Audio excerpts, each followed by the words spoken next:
Sirach, Ecclesiasticus, chapter 22. A slothful man is compared to a filthy stone, and everyone will hiss him out to his disgrace. A slothful man is compared to the filth of a dunghill.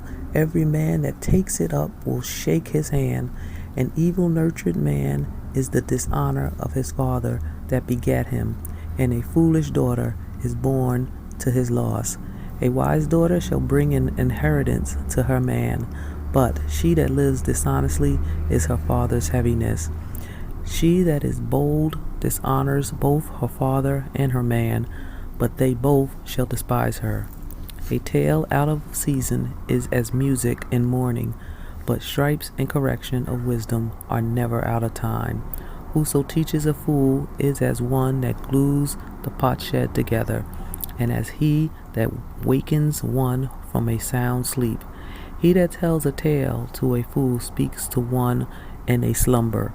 When he has told his tale, he will say, "What is the matter?" If children live honestly and have wherewithal, they shall cover the baseness of their parents. But children, being haughty, through disdain and want of nurture, do strain the nobility of their kindred. Weep for the dead, for he has lost the light, and weep for the fool, for he wants understanding. Make little weeping for the dead, for he is at rest, but the life of the fool is worse than death. 7 days do men mourn for him who is dead, but for a fool and a wicked man all the days of his life. Talk not much with a fool, and go not to him that has no understanding. Beware of him, lest he have trouble, and you shall never be defiled with his foolishness. Depart from him, and you shall find rest, and never be disquieted with madness.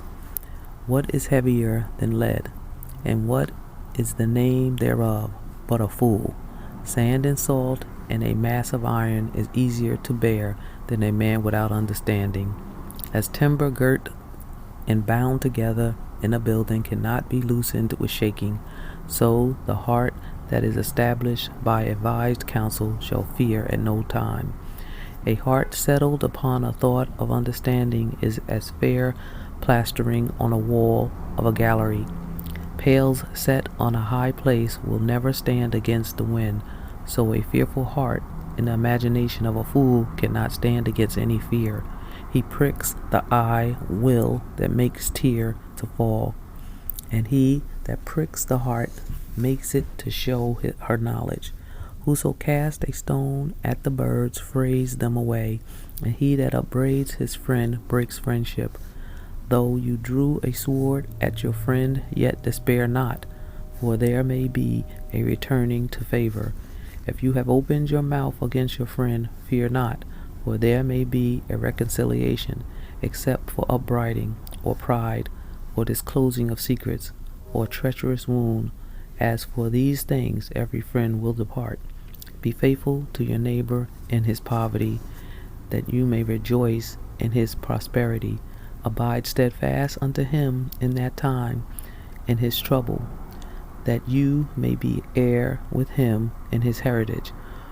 For a mean estate is not always to be contended, nor the rich that is foolish to be had in admiration.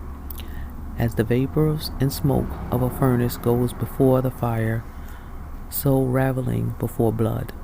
I will not be ashamed to defend a friend, neither will I hide myself from him. And if any evil happens unto me by him, every one that hears it will be aware of him.